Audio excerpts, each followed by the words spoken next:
in a distant part of the galaxy, far beyond the reach of Earth's old maps, the Galactic Empire ruled with absolute power. Its emperor, Kale Draven, sat on a golden throne in the heart of Valen Prime, the Empire's glittering capital. The city stretched endlessly, its towers piercing the clouds and glowing with artificial light. It was a place of immense wealth and beauty, but also one of fear. Kale's word was law, and those who opposed him vanished without a trace. The Empire controlled thousands of star systems, harvesting resources from conquered planets and enslaving their populations. For centuries, it seemed invincible. But deep in uncharted space, something stirred, something that would change everything. Humanity, thought to be long gone, had survived. Hidden away on remote colonies and scattered across forgotten worlds, they had rebuilt. They had grown stronger, smarter, and more determined than ever before. At the forefront of this resurgence was Admiral Caleb Hayes, a tall man with sharp features and piercing blue eyes. Caleb carried the weight of his people's past on his shoulders. He paced the bridge of the Eclipse Vanguard, humanity's flagship, as it drifted silently among the stars. His crew worked quietly around him, preparing for what lay ahead. This wasn't just another mission, it was the beginning of a war. Commander Natalie Drake entered the bridge, her boots clicking softly against the metal floor. She was shorter than Caleb, with dark hair tied neatly into a braid. Her calm demeanor masked the fire within her. "Admiral," she said, stopping beside him. "All ships are ready. We're waiting for your order." Caleb turned to face her, his expression unreadable. "Do you think we're ready?" he asked, his voice low. "This isn't just about us anymore. If we fail, the Empire will hunt down every last human." Natalie met his gaze without hesitation. "We've spent years preparing for this moment. Our technology is better, our strategies sharper, and most importantly, we have something they don't, a reason to fight. They rule through fear. We fight for freedom." Her words echoed in Caleb's mind. Freedom. That single idea had driven humanity since their darkest days. Once, they had been the slaves of the Empire, forced to work in mines or die in labor camps. Now, they stood on the brink of reclaiming their place in the galaxy. But Caleb knew the cost of failure. If the Empire discovered their location, there would be no mercy. He nodded slowly. "Then let's make sure we succeed." The fleet moved out, slipping through the void like shadows. Their destination was a small mining colony on the edge of Imperial territory. It wasn't heavily guarded, making it an ideal target for their first strike. Caleb wanted to send a message, one that would shake the Empire to its core. As the fleet approached the colony, silence reigned. Every crew member held their breath, knowing the stakes. Pilot Ethan Cole led a squadron of stealth fighters, disabling communications arrays before the main fleet arrived. The operation went smoothly, almost too smoothly. When the humans landed, they found resistance, but not from Imperial soldiers. Instead, they encountered slaves from other conquered worlds, desperate for liberation. Among them was Lila, a young woman with dirt-streaked cheeks and fiery determination. She stepped forward, her voice trembling but resolute. "You're not here to enslave us, are you?" she asked, looking at Caleb. "No," he replied firmly. "We're here to free you." Lila smiled faintly, relief washing over her face. In that moment, Caleb felt a flicker of hope. This was why they fought, not just for themselves, but for everyone crushed under the Empire's heel. But even as the humans celebrated their first victory, they couldn't shake the feeling that darker battles lay ahead. The Empire wouldn't take this lightly, and when it struck back, it would do so with overwhelming force. Admiral Caleb Hayes stood alone on the observation deck of the Eclipse Vanguard, staring out at the endless sea of stars. The faint hum of the ship's engines filled the quiet space, but his mind was anything but calm. He thought about the people who had come before him, the generations of humans who had endured suffering under the Empire's rule. Their stories had been passed down like whispers, tales of pain and resilience that fueled the fire within him. Humanity wasn't just fighting for survival anymore. They were fighting to reclaim their dignity. Commander Natalie Drake joined him a few moments later, her presence steady and reassuring. She carried a datapad in one hand, its screen glowing faintly in the dim light. "We've secured the colony," she reported, her voice calm but firm. "The slaves are being treated by medical teams, and engineers are dismantling the mining equipment. We'll leave nothing behind for the Empire to use." Caleb nodded, though his eyes remained fixed on the viewport. "Good work," he said, after a pause. "But this is only the beginning. The Empire won't ignore this attack. They'll come for us, and when they do, we need to be ready." Natalie stepped closer, her expression thoughtful. "Do you think we can win? Really win?" she asked, her tone softer now. "They have more ships, more soldiers. They've ruled this galaxy for centuries." Caleb turned to look at her, his face unreadable. "Numbers don't decide wars," he replied. "It's the will to fight that matters. The Empire rules through fear, but we fight for something greater: freedom, justice, a future where no one has to live in chains." His words hung in the air, heavy with meaning. Natalie didn't respond immediately. Instead, she glanced down at the datapad in her hands, scrolling through reports from the ground teams. Among them was information gathered from Leela, the young woman they had met during the raid. Her knowledge of Imperial operations was proving invaluable. "Leela says there's a network of spies among the enslaved populations," Natalie explained. "People who've been resisting the Empire in secret. If we can connect with them, it might give us an edge." "That's exactly what we need," Caleb said, his voice rising slightly with excitement. "Allies, information, anything that levels the playing field." He paused, then added, "But we have to be careful. Trust is a luxury we can't afford right now. Not everyone who claims to want freedom is on our side." As if on cue, alarms blared throughout the ship, startling both of them. Red lights flashed along the walls as the intercom crackled to life. "Admiral, Commander, report to the bridge." Immediately came the urgent voice of Lieutenant Ryan Blake, the ship's tactical officer.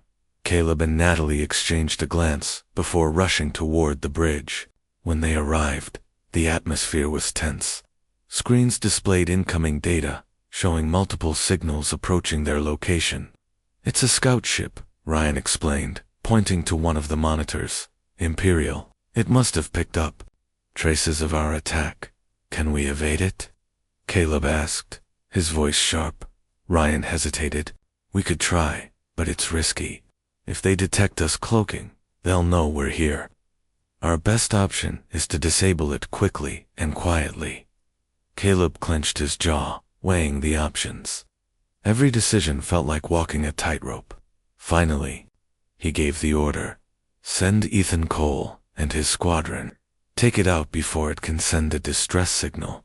Minutes later, Ethan's stealth fighters launched from the hangar bay, disappearing into the void. On the bridge, the crew watched anxiously as the battle unfolded on their screens. The enemy ship fired blindly, trying to locate the invisible attackers. But Ethan's team moved with precision, disabling its weapons and engines in swift, calculated strikes. When the threat was neutralized, a collective sigh of relief swept through the bridge. For now, they were safe. But Caleb knew this was only a temporary reprieve. The Empire would learn of their existence sooner or later, and when it did, humanity would face its greatest test yet. As the adrenaline faded, Caleb returned to the observation deck, his thoughts swirling. Natalie found him there a short while later. "You did the right thing," she said gently. "Did I?" Caleb muttered, his voice barely audible. "Every time we strike, we risk exposing ourselves. And every life we take makes this war harder to justify." Natalie placed a hand on his shoulder. "This isn't about revenge. Remember, it's about building a better future. We can't let doubt stop us now. Caleb nodded slowly, drawing strength from her words. The road ahead was uncertain, but one thing was clear: they couldn't turn back. The Eclipse Vanguard and its fleet drifted silently in the vast emptiness of space, their presence hidden by advanced cloaking technology. The crew worked tirelessly, preparing for the next phase of their mission. Admiral Caleb Hayes stood on the bridge, his sharp eyes scanning the monitors that displayed the coordinates of their next target. It was another mining colony, smaller than the first, but still valuable to the Empire. This time, they weren't just striking to disrupt the Empire's operations, they were gathering intelligence. Commander Natalie Drake approached him, her expression calm but focused. "The pilots are ready," she said. "Ethan Cole has reviewed the plan and confirmed the approach vector. We'll hit them fast and hard before they know what's happening." Caleb nodded, though his mind was elsewhere. He couldn't stop thinking about Leela, the young woman they had met during their last raid.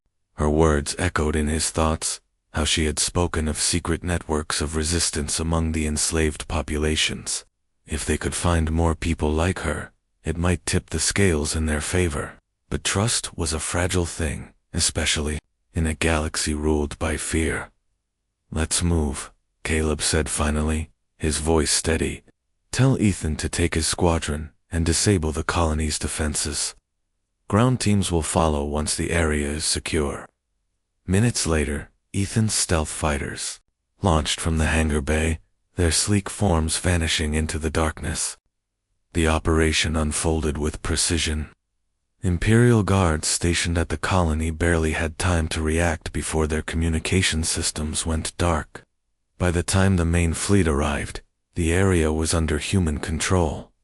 Caleb led a team onto the surface, stepping out of the transport shuttle into the dimly lit corridors of the mining facility. The air smelled of metal and dust, and the walls groaned under the weight of machinery. As they moved deeper into the complex, they encountered groups of worker-slaves from various conquered worlds. Their faces were gaunt, their eyes hollow. But when they saw the humans, something sparked within them: hope. One man stepped forward hesitantly, his hands trembling. "Are you here to free us?" he asked, his voice barely above a whisper. "Yes," Caleb replied firmly. "You're safe now." The man's shoulders sagged with relief, and others began to gather around, their voices rising in cautious excitement. Among them was a young boy clutching a tattered notebook. He held it out to Caleb, his small hands shaking. This might help you," he stammered. "It's information about the Empire's supply lines. My father wrote it down before they took him away." Caleb accepted the notebook, his heart heavy with emotion. These people weren't just victims, they were survivors, and they wanted to fight back. As the ground teams secured the facility, Natalie stayed close to Caleb, her eyes scanning the crowd. "We need to get these people to safety," she said quietly. "But we also need to learn everything we can from them." "I know," Caleb replied. "Set up a temporary base here. We'll debrief them and extract whatever intel we can. Every piece of information brings us closer to toppling the Empire." Hours passed as the humans worked alongside the freed slaves, dismantling equipment and organizing supplies. Among the rescued was an older woman named Myra, who claimed to have worked in the Empire's archives. Her knowledge of Imperial records proved invaluable, and she eagerly shared details about troop movements and resource allocations. But not everyone was willing to cooperate. A group of former prisoners argued heatedly, accusing each other of being spies planted by the Empire. Tempers flared, and Caleb intervened, raising his voice to restore order. "We don't have time for this," he snapped. "If we turn on each other, we've already lost. Trust is hard to build, but without it, we're nothing." His words silenced the argument, though tension lingered in the air. Natalie pulled him aside later, her expression troubled. "They're scared," she said, "and they have every right to be, but we can't let fear divide us." "You're right," Caleb admitted. We'll have to earn their trust, one step at a time. As the operation wound down, the fleet prepared to leave the colony behind, erasing all traces of their presence. But Caleb couldn't shake the feeling that the Empire was watching, waiting. Their victories so far had been small, almost insignificant compared to the Empire's vast power. Yet, with each strike, humanity grew stronger, and the Empire's grip on the galaxy began to weaken. Back aboard the Eclipse Vanguard, Caleb stared at the stars once more, his mind racing. The road ahead was long and uncertain, but for the first time in years, he allowed himself to believe that victory might be possible. The news of the attack reached Emperor Kale Draven like a thunderclap. He sat in his opulent throne room on Valent Prime, surrounded by advisors and generals who scrambled to explain the situation. The mining colony had been destroyed, its resources stripped, and its slaves freed. It was a small loss in the grand scheme of the Empire's vast holdings, but the symbolism of the act burned like acid in Draven's mind. Something was challenging his rule. General Marcus Hale stood at the center of the room, his tall frame rigid with tension. "We've identified the attackers, Your Majesty," he said, his voice steady but tinged with unease. "They call themselves humans." A murmur rippled through the court. Humans. The very word stirred memories of a distant past, when humanity had been little more than slaves, scattered and broken after Earth's fall. To hear that they had risen again and dared to strike at the Empire was unthinkable.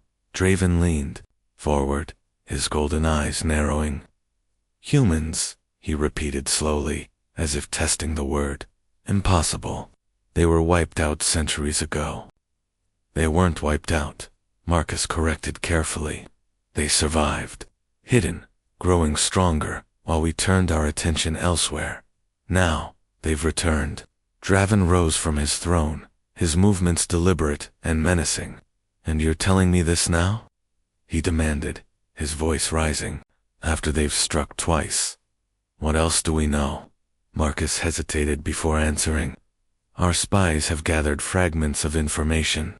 Their fleet is small, compared to ours, but their technology, it's advanced, beyond anything we currently possess. They use cloaking systems that make them nearly invisible, and their weapons are more precise. If they continue unchecked, they could pose a real threat." The Emperor's face darkened with fury. "Then crush them," he growled. "Mobilize the Navy. Hunt them down. I want their ships reduced to ash, their leaders brought before me in chains." The room fell silent, the weight of the Emperor's order hanging heavy in the air. Marcus bowed deeply. "As you command, Your Majesty." Meanwhile, aboard the Eclipse Vanguard, Admiral Caleb Hayes reviewed the latest reports. The second raid had gone smoothly, but he knew it was only a matter of time before the Empire retaliated. Intelligence gathered from the freed slaves painted a grim picture. The Empire's military was vast, its resources seemingly endless. Humanity's victories so far had been strategic hits, aimed at weakening the Empire's grip. But they were still outmatched. Commander Natalie Drake entered the war room, her expression grave. "We've intercepted Imperial communications," she said, placing a datapad on the table. "They're mobilizing. A full-scale fleet is being assembled." Caleb studied the information, his jaw tightening. "How long until they find us?" "Days, maybe less," Natalie replied. "They'll come for us, with everything they've got." Caleb leaned back in his chair, rubbing his temples. "We can't fight them head-on. Not yet. We need to stay one step ahead." Natalie nodded, agreed. "But we also can't keep running forever. Sooner or later, we'll have to take a stand." Before Caleb could respond, Lieutenant Ryan Blake burst into the room, his face pale. "Admiral, we have a problem," he said breathlessly. "One of our supply ships has gone missing. Last known location puts it near Xerxes 4. Caleb frowned. Xerxes 4. That's deep in Imperial territory. What was it doing there? Ryan hesitated. It was carrying experimental tech. Classified stuff, if the Empire gets their hands on it. He didn't need to finish the sentence. The implications were clear. If the Empire reverse-engineered the technology, humanity's advantage would vanish. Send a recovery team, Caleb ordered immediately, fast and quiet, and tell Ethan Cole to prep his fighters. If the Empire finds that ship first, we'll need to be ready to strike. As the crew sprang into action, Caleb felt the familiar weight of responsibility pressing down on him. Every decision carried consequences. Every move brought them closer to either victory or ruin. The Empire was waking up, and when it did, it would come with overwhelming force. But even as doubt crept into his mind, Caleb reminded himself of why they fought. For the slaves they had freed, for the world still suffering under the Empire's boot, and for the future they dreamed of building. They couldn't afford to falter, not now. Back on Valen Prime, Emperor Draven stared out at the stars, his fists clenched. Humanity had made a grave mistake by challenging him. He would teach them the price of defiance, and when he found them, there would be no mercy. In the shadowy corridors of the Imperial Senate on Valen Prime, Senator Rachel Monroe moved quietly, her steps careful and deliberate. She had always been a master of blending in, saying just enough to appear loyal, while secretly working against the Empire's cruel regime. But tonight, her heart raced with fear. The Empire was mobilizing for war, and she knew it was only a matter of time before suspicion fell on anyone who showed even the slightest hint of dissent. Rachel carried a small data chip hidden in the folds of her robe. It contained critical information about the Empire's orbital shipyards, the massive structures above Valen Prime where the Empire's fleet was built and maintained. If humanity could destroy those shipyards, they would cripple the Empire's ability to wage war. But getting the data to them was a risk she wasn't sure she'd survive. As she reached the docking bay, Rachel paused, her breath catching in her throat. 2 Imperial guards stood at the entrance, their armor gleaming under the harsh lights. She forced herself to remain calm, nodding politely as she passed them. Her disguise, a bland official's uniform and forged clearance papers, had worked so far. But one wrong move, one careless glance, and everything would unravel. She boarded a small transport shuttle, her hands trembling as she entered the coordinates for a remote rendezvous point. The journey would take hours, and every second felt like an eternity. When the shuttle finally arrived, she found herself face to face with Commander Natalie Drake and a squad of human soldiers. "You're late," Natalie said, her voice sharp, but controlled. "I had to be careful," Rachel replied, her voice barely above a whisper. "The Empire is watching everyone now. If they find out what I've done, they won't," Natalie interrupted firmly. "Not if we succeed." Rachel handed over the data chip, her fingers brushing against Natalie's for the briefest moment. "This contains everything you need to know about the orbital shipyards, their defenses, their weak points, everything. But you'll have to act quickly. Once they realize I'm gone, they'll tighten security." Natalie studied the senator for a moment, her expression unreadable. "Why are you doing this?" she asked finally. "You could have stayed safe, kept your head down. Instead, you're risking everything." Rachel hesitated, her eyes flickering with emotion. "Because I've seen what the Empire does to people," she said softly. "I've watched them crush worlds, enslave entire populations. I couldn't live with myself if I did nothing. Humanity gives me hope, a chance to make things right." Before Natalie could respond, alarms blared in the distance. Red lights flashed across the docking bay as Imperial ships descended from the sky. Rachel's face went pale. "They're here," she whispered. "They must have tracked me." "Get to the shuttle," Natalie ordered, her voice rising. "We'll hold them off." Rachel shook her head, her resolve hardening. "No. You need to get that data back to Admiral Hayes. Go." Before Natalie could argue, Rachel turned and sprinted toward the approaching Imperial forces. drawing their attention away from the humans. Shots rang out, and Natalie clenched her fists, torn between gratitude and guilt. Finally, she gave the order to retreat, leading her team back to their ship. Back aboard the Eclipse Vanguard, Admiral Caleb Hayes reviewed the data Rachel had provided. The orbital shipyards were indeed the Empire's greatest vulnerability, its most heavily guarded asset. Destroying them would require precision, timing, and immense courage. "This changes everything," Caleb said, his voice low. He looked at Natalie, who stood beside him, her expression grim. "If we can pull this off, we might actually have a chance." "But at what cost?" Natalie asked, her voice tinged with sadness. "People like Rachel, they're sacrificing everything for us." Caleb didn't answer immediately. He stared at the stars outside the viewport, his mind heavy with the weight of leadership. Every victory came at a price, and the road ahead was paved with sacrifice. But he also knew that turning back wasn't an option, not when so many were counting on them. "We honor their sacrifices by winning," Caleb said finally, "by making sure their bravery isn't wasted." As the fleet prepared for the next phase of their mission, Caleb couldn't shake the image of Rachel Monroe, running toward danger to give humanity a fighting chance. Her courage reminded him of why they fought for freedom, for justice, and for a future where no one had to live in fear. But as the Empire closed in, Caleb knew the hardest battles were yet to come. Jake Morrison walked into the council chamber for what he knew would be the last time. His black suit was clean and pressed.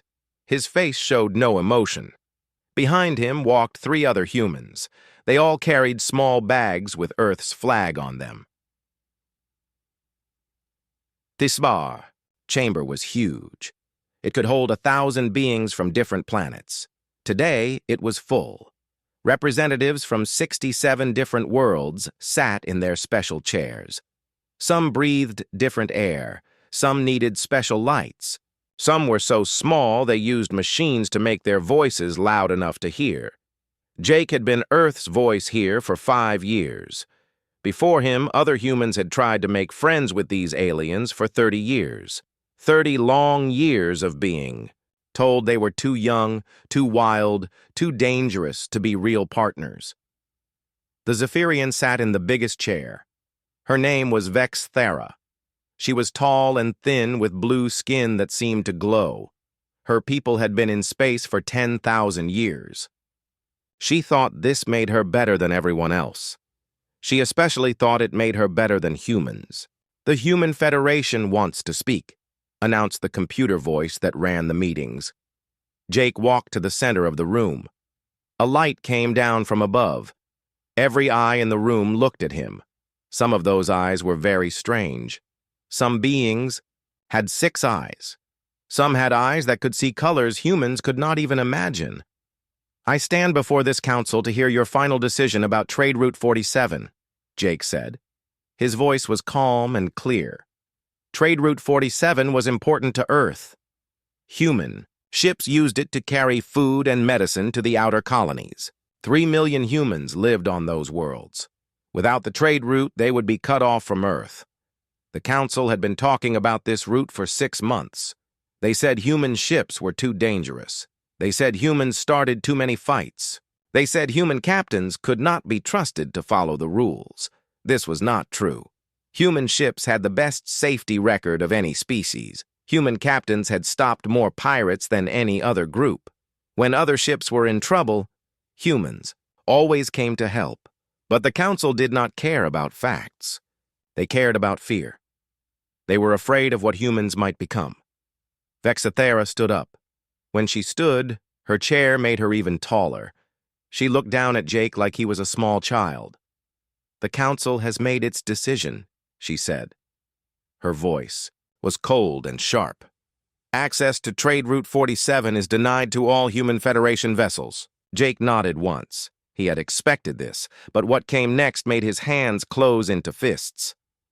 "Furthermore," Vexathera continued, "the Council has decided that human military ships will no longer be allowed in Sector 12, Sector 15, or Sector 23.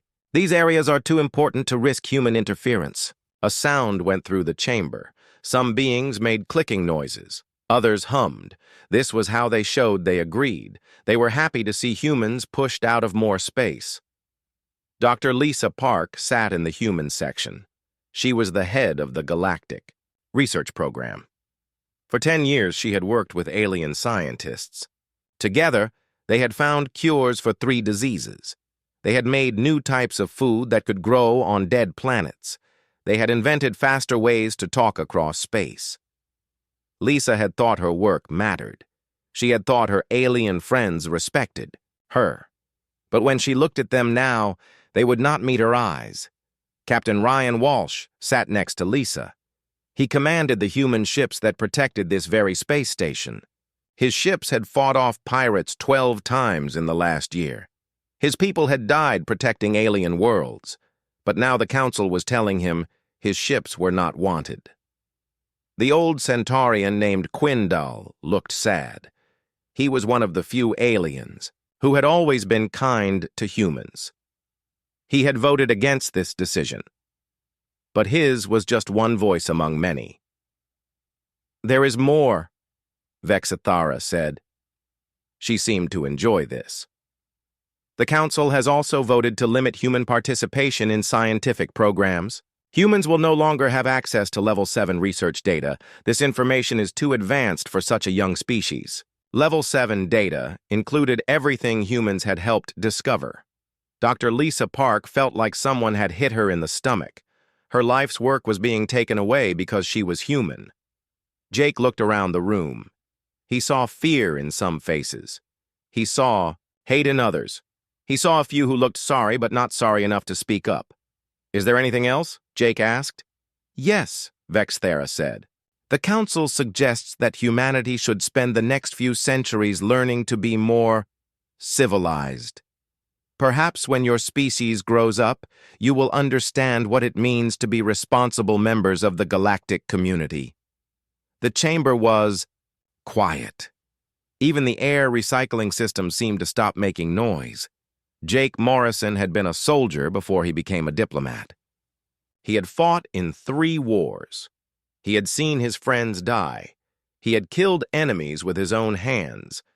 But he had never felt as angry as he did right now. The anger did not show on his face. Jake had learned to control his emotions.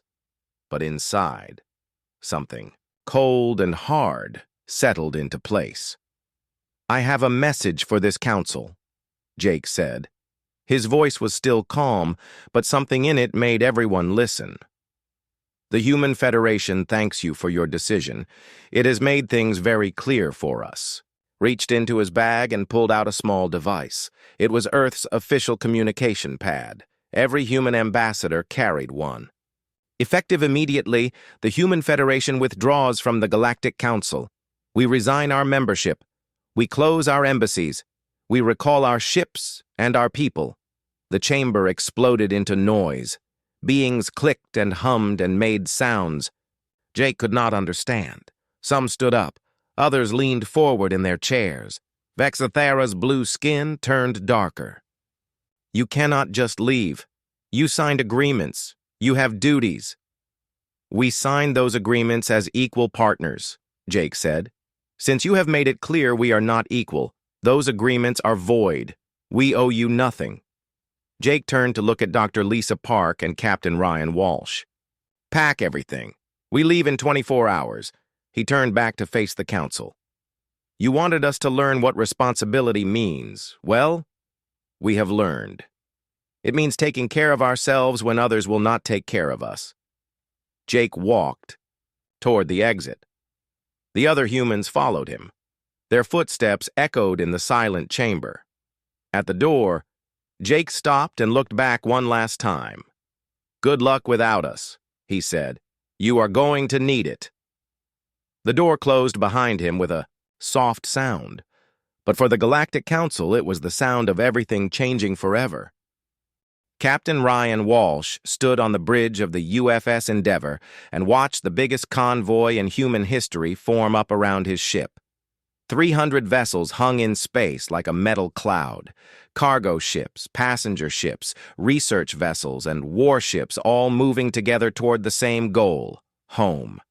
"All ships report ready, Captain," said his first officer, Lieutenant Commander Sarah Phillips. She was young but smart. Ryan trusted her completely. "Signal the convoy. We jump in 10 minutes, Ryan said. He looked at the main screen. It showed the Council space station growing smaller behind them. For 30 years, humans had lived and worked in that station. They had made friends there. They had learned things there. They had tried to build a future there. Now they were leaving it all behind. Dr. Lisa Park sat in her laboratory, which was really just a small room on one of the research ships. Around her, boxes held 30 years of scientific work. Data chips, sample containers, and equipment that had cost Earth billions of credits. She picked up a small crystal. It glowed with soft blue light.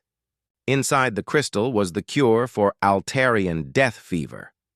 She had discovered it working with a Zephyrian scientist named Keltar. They had been friends. They had shared meals and talked about their families. Keltar had not said goodbye when Lisa left. He had not even looked at her. Lisa put the crystal in a box marked "For Earth Archives." The Council could find their own cure next time the fever broke out. If they could. 2 decks up, Engineer Ben Carter was doing something that hurt his heart. He was shutting down the gravity generators he had helped design. These machines kept the station's artificial gravity working. Without them, everyone on the station would float around like balloons. "Are you sure about this?" asked his assistant, a young woman named Kelly Brooks. "Orders are orders," Ben said. "We take our tech with us. All of it." The Council had always said human technology was crude and simple. They had said human engineers were not very skilled. But now Ben was pulling out systems that the station could not work without. The Council would learn how wrong they had been. Ben's hands shook little as he pulled the last component free. This gravity generator had taken him 3 years to build. It was better than anything the Council had ever made. It was his masterpiece. Now he was taking it apart because aliens thought humans were too stupid to matter. On Earth, President Maria Gonzalez stood in the Oval Office and prepared to speak to both humanity and the galaxy. The speech would go out on every communication channel humans could reach. Everyone would hear her words. She had been president for 6 years. She had always believed that humans and aliens could work together. She had spent her whole political career trying to build bridges between Earth and the Council. Today, she was burning those bridges down. "My fellow humans," she began. Her voice was steady and strong. "Today we begin a new chapter in human history. We leave the Galactic Council not in anger, but in sadness. We came to the stars hoping to find brothers and sisters among the species of this galaxy. Instead, we found those who see us as children to be managed rather than partners to be respected." The camera showed her face. She looked tired but determined. Behind her, the flag of Earth hung still and proud. "To the members of the Galactic Council, I say this. We thank you for the lesson you have taught us. You have shown us that we must stand on our own. You have shown us that our future lies not in begging for acceptance, but in building something better by ourselves." On the mining world of New Texas, Administrator Tony Miller was blowing up everything humans had built there. The mines, the processing plants, the living quarters. All of it was being destroyed. If the Council wanted the rare metals from this world, they would have to start over from nothing. Tony watched the explosions light up the dark sky. Each flash represented years of human work and sweat. His father had died building the first mine on this world. His brother had lost an arm in an accident at the processing plant. But Tony felt no sadness as he watched it all burn. The Council had made their choice.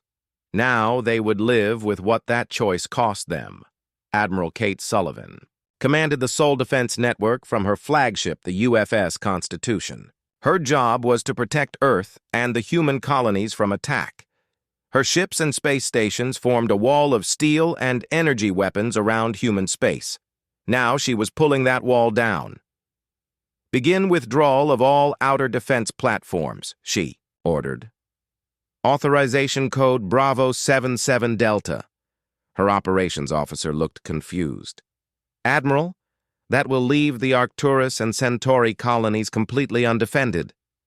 "Those colonies are leaving with us," Kate said. "And the aliens living in those systems are no longer our problem." The defense platforms had protected more than just human worlds. 3 alien species lived in star systems that were only safe because human weapons kept the pirates away. Those aliens had voted to kick humans out of the important trade routes. Now, they would learn what it felt like to face pirates alone. Dr. Helen Garcia was the head of the Galactic Communication Network. Human scientists had invented faster-than-light communication. Before that, it took years for messages to travel between star systems. Now messages could reach anywhere in the galaxy in hours. The Council had never thanked humans for this gift. They acted like faster communication had always existed. They forgot that their entire civilization depended on technology humans had given them for free. Helen looked at the central communication hub. It was a beautiful machine, all crystal and light. It had cost Earth 20 years and 1 trillion credits. "To build. Shut it down," she told her team. "Pull the quantum cores. If they want to talk to each other, they can go back to using radio waves." Her assistant, Dr. Mark Johnson, hesitated. "Helen, this will cut communication for half the galaxy. Worlds will be isolated. People will die if they cannot call for help." Should have thought of that before they decided humans were not good. "Enough to be their partners," Helen said. She entered her command codes. All across the galaxy, communication networks went dark. On the research station orbiting Proxima Centauri, Dr. Amy Davis was downloading 40 years of xenobiology research. She had studied alien life forms from 100 different worlds. She had helped catalog new species and understand how life evolved on different planets. Her work had been shared freely with the galaxy. Human policy was to give away scientific knowledge to help everyone. Amy had discovered cures, food sources, and ways to terraform dead worlds. All of it had been given to the Council as gifts. Now she was taking copies of everything and destroying the rest. "They never said thank you," she muttered as she deleted file after file. Not once in 40 years. Captain Steve Johnson commanded the human peacekeeping force. His ships patrolled the neutral zones between alien empires. When wars threatened to break out, human diplomats and soldiers stepped in to stop them. In the last 10 years, humans had prevented 6 wars. They had saved millions of lives. They had kept trade flowing and peace stable. Steve was pulling his ships out of every patrol zone. If the Kralix Empire wanted to attack the Cytherian Collective, that was no longer Earth's problem. If pirates wanted to raid shipping lanes, someone else could stop them. "Signal all peacekeeping units," Steve ordered. "Return to base immediately. Do not respond to any distress calls from non-human vessels." The Galactic Stock Exchange was in chaos. Half of all trade in the galaxy involved human companies. Human ships carried goods between worlds. Human banks provided loans for new colonies. Human engineers built the infrastructure that kept civilization running. Now all of that was disappearing. Stock prices crashed as investors realized what was happening. Currency markets collapsed as human credits became worthless outside of human space. Trade routes that had operated for decades suddenly had no ships to carry cargo. Alien business leaders tried to call their human partners. But the communication networks were down. They tried to send ships to human space, but the borders were closed. For the first time in 30 years, the galaxy was learning what life was like without humans. The last human ship jumped to hyperspace just as the 24-hour deadline expired. Behind them, they left empty space stations, dark communication networks, and undefended worlds. The Galactic Council had gotten exactly what they wanted. No more dangerous, unpredictable humans to worry about. Now they would discover what they had lost.